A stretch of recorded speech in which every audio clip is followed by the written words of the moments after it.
저는 유년 시절부터 다양한 신앙생활을 했는데요. 지금 돌이켜 생각해보면 그 모든 과정이 상제님을 신앙할 수 있는 자양분이 된 것 같습니다.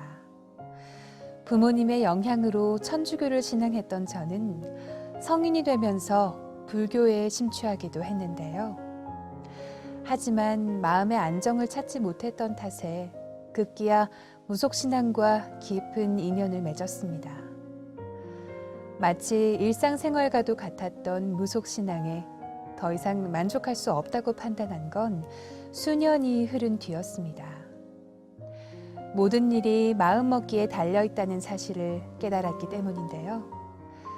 그때부터 참 진리를 찾기 위한 저의 고민도 시작되었습니다. 그렇게 고민이 깊어가던 어느 날 정말 우연히 그 해답을 찾을 기회가 찾아왔습니다.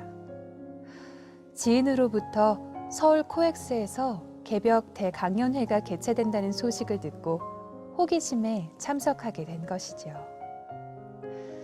대우주 통치자이신 상제님께서 인간 세상에 직접 오셨고 그 상제님의 진리를 펼치고 있는 곳이 바로 증산도다 라는 종도사님의 말씀을 들으면서 순간 내가 가야 할 곳을 찾았구나 라는 생각에 뛸 듯이 기뻤습니다. 강연회를 마친 후 구입한 증산도 진리서적. 그중 이것이 개벽이다 책을 밤새워 읽기 시작했는데요. 초목농사 짓는 지구 1년처럼 우주도 봄, 여름, 가을, 겨울로 순환한다는 진리 소식에 놀라지 않을 수 없었습니다.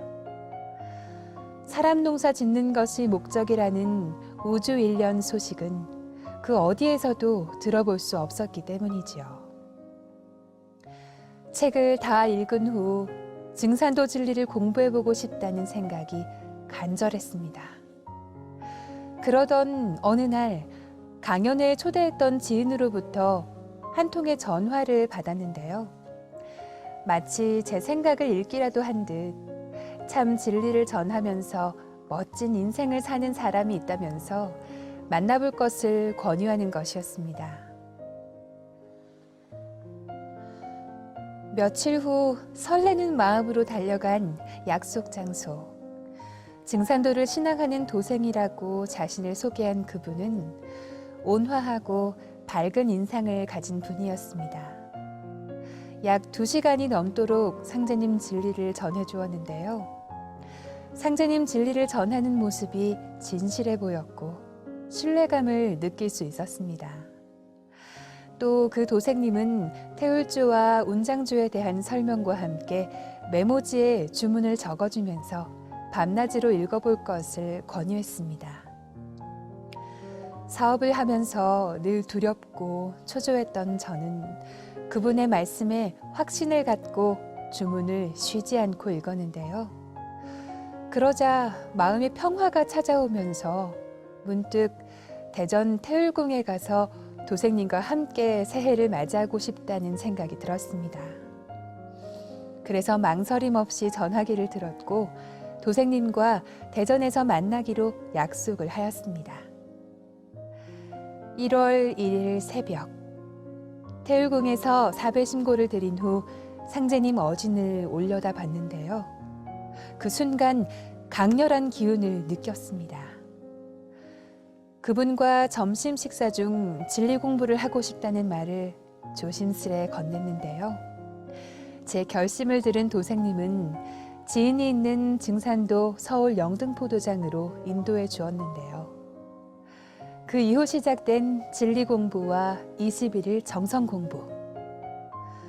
천지가 사람을 낳아 사람을 쓰나니 사람으로 태어나 천지에서 사람을 쓰는 이때에 잡례하지 못하면 어찌 그것을 인생이라 할 수 있겠느냐라는 상제님 말씀은 참 진리를 찾아 방황했던 제게 큰 용기를 주었습니다.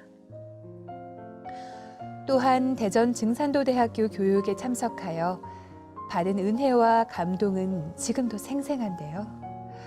도생님들 모두 하나 되어 태울주를 읽던 소리가 며칠 동안 귓가에 선명하게 맴돌았습니다.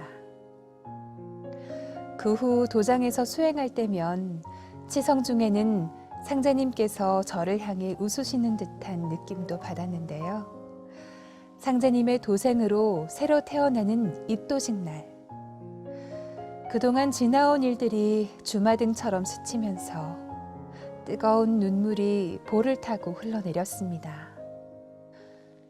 상제님 진리는 불의를 뿌리 뽑고 정의를 규명하는 진리다 라고 하신 태산 종도사님. 동서고금 구도자의 꿈이 갱생이라는 두 글자에 담겨 있다. 우주가 새롭게 태어나는 이 시기에 70억 인류를 위해 봉사하는 도생이 되라 하신 종도사님. 제가 상제님 진리를 깨우치고 널리 전해 그 은혜에 보은하는 도생이 되겠습니다.